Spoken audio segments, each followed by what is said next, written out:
আসসালামু আলাইকুম রহমতুল্লাহি বারাকাতুহু। আমি আশা কিচেনে অনেক স্বাগত। বন্ধুরা কেমন আছেন? আশা করছি ভালো আছেন। আমরাও ভালো আছি। আপনাদের রমজান কেমন কাটছে? সকলে সুস্থ থাকুন, ভালো থাকুন, এটাই দোয়া করি। এবং রমজান খুব সুন্দর কাটান। সবার জন্য দোয়া করবেন, আমার জন্যও দোয়া করবেন। দেখুন কত সুন্দর একটা ড্রিঙ্ক বানিয়েছি, অসাধারণ একটা শেক।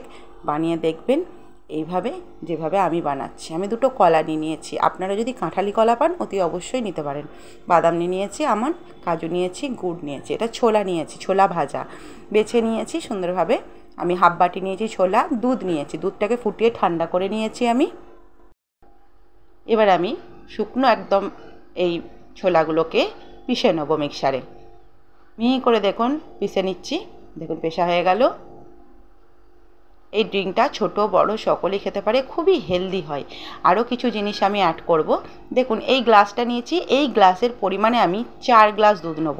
বাড়ির পরিবার পরিজনের লোকজন হিসেবে আপনারা দুধটা বাড়িয়ে কমিয়ে নিতে পারেন। আমি এটা 1 গ্লাস দেখাচ্ছি আপনাদের। আমি কিন্তু এটা 4 গ্লাস নিয়েছিলাম। বড় জারটা নিয়ে নিলাম মিক্সারে, এর মধ্যে আমি ঢেলে নিচ্ছি দুধটা। মেপে মেপে আমি 4 গ্লাস নিয়ে নেব। নিয়ে নিয়েছি, দেখতে এরম লাগছে কিন্তু ওই গ্লাসেরই 4 গ্লাস আছে। আর নিয়ে নিচ্ছি আমি কলাটাকে ছোটো ছোটো টুকরো করে নিয়ে নিচ্ছি। কাঁঠালি কলা কেন বলছি, আমাদের এখানে কাঁঠালি কলাটা ছট করে পাওয়া যায় না। আপনাদের পাওয়া গেলে অতি অবশ্যই দেবেন কাঁঠালি কলাটা। বাচ্চা বড় সবার জন্যই খাওয়াটা খুবই উপকারী, আপনারা জানেন। বাদাম আমন্ডগুলো দিয়ে দিচ্ছি, 9-10টা আমন্ড নেবেন। গুড় দেবেন, পাটালি গুড়। এবার দিয়ে দিলাম কাজুগুলো। এবার দিচ্ছি খেজুর। খেজুরটা আপনারা 4-5টা মতো খেজুর দেবেন। আমি 5টা খেজুর দিয়েছি। অসম্ভব সুন্দর, আর অসম্ভব সুন্দরের থেকেও অনেক হেলদি একটা এটা ড্রিঙ্ক। তো আমি তো খুবই পছন্দ করি, আমি শুধু নয়, আমার বাচ্চা, আমাদের বাড়ির সকলে ভীষণ পছন্দ করে।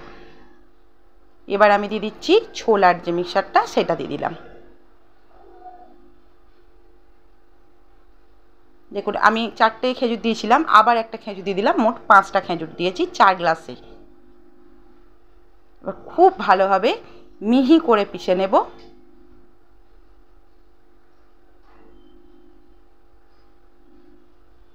পিষে নিয়েছি, এবার আমি গ্লাসের মধ্যে ঢেলে দেখাচ্ছি। আমি 2 গ্লাস আপনাদের ঢেলে দেখাবো। আমি রেখে দেব 2 গ্লাস ঠান্ডা করার জন্য। এটা ঠান্ডা ঠান্ডা খেতে আরও ভালো লাগে। বাচ্চাকে তো বেশি ঠান্ডা দেওয়া যায় না, তার জন্য আমি সরিয়ে রেখে দেবো। 2 গ্লাস ঢেলে আপনাদের দেখাচ্ছি। আপনাদের কেমন লাগলো অতি অবশ্যই ভিডিওটা জানাবেন কমেন্ট করে। ভালো লাগলে লাইক শেয়ার কমেন্ট করে পাশে থাকবেন। নতুন বন্ধুরা সাবস্ক্রাইব করে পাশে থাকবেন। পুরনো বন্ধুদের অসংখ্য ধন্যবাদ। ওপর থেকে একটু আমন্ড দিয়ে দিলাম, যে কোনো বাদাম আপনারা ওপর থেকে দিতে পারেন। দেখুন রেডি হয়ে গেল। ইফতারের টেবিলে এরম একটা শেক রাখতে পারেন, খেয়ে একদম পেট ভরে যায় এবং হেলদি হয়। ভালো লাগলে